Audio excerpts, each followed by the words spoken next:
Hello and welcome to Vocabulary Wednesdays, and I am Chris with Magoosh.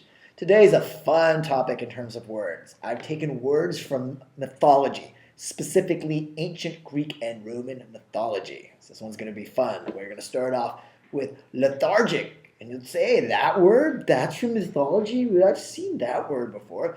Probably. It's a very common word, but most people don't know it actually relates to the lethe. The lethe is a river in the underworld in Hades. Now, I know Hades is another word for hell, but this river was not one of fire. Lethe was a very interesting river. In fact, people near it were very content and happy. See, when you went to the Lethe and you drank from its waters, you would forget everything. Your mind would become erased, and you'd be happy and merry and kind of smile benignly like this. In essence, you become really dull and have no energy.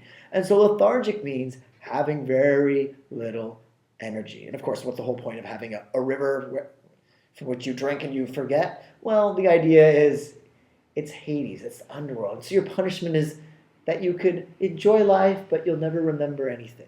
So kind of think on that. But again, lethargic doesn't mean forgetting. It means not having much energy, not wanting to do anything. Okay, next word from mythology, probably another word you've heard of. It's narcissist. Now, Narcissus was a dashing young man. In fact, he was so good looking that one day he was looking into the pond, saying, wow, I'm such a handsome guy. And all of a sudden, he falls in and drowns. So what does that show you? Well, A, don't stand too close to the pond, but B, don't become overly in love with yourself because bad things will happen, such as drowning. So a narcissist is not somebody who drowns, but rather it is a person who is totally and utterly in love with him or herself. And maybe you think, well, do we really have that many narcissists? Tune into reality TV, or maybe just the Facebook. Maybe one of your friends is updating their profile every 15 minutes, putting in new pictures about how, and commenting on their very own pictures about how great and beautiful they are. Well, you know what? Probably a narcissist. Next word, not a common word. Sisyphean. Sisyphean means a very large or momentous in a difficult sense. So if you undertake a Sisyphean task, let's say of memorizing 5,000 GRE vocab words, don't do that by the way, that would be a Sisyphean task. Who was the Sisyphean? Well, it was actually Sisyphus was his name. Poor dude. He was consigned for eternity to roll a heavy boulder up a hill. And he would arduously push it, sweating, get to the top finally, and guess what? As soon as he got there, the boulder would fall back down. He'd have to run after the boulder and push it back up to the top again. Not an easy job. Definitely a Sisyphean task.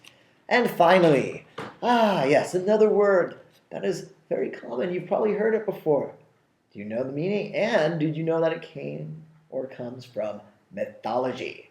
Tantalus upset the gods. And so they said, okay, Tantalus, we'll show you. You're going down to Hades. The worst part of Hades was called Tartarus. What did he have to do in Tartarus? Well, he had to stand knee-deep in water. Not too bad. Nice warm water. And in front of him, a beautiful tree bearing fruit. Oh, this guy Tantalus has got it easy. But every time he'd reach out to grab that fruit, he would pull back. The branches would recede just a little bit beyond his grasp, so he could not reach the wonderful, juicy fruit, even though it was so close and tantalizing. So something that's very close to our grip, something we can almost get, something that really allures us, but we can't quite get, is tantalizing. And that's it for today.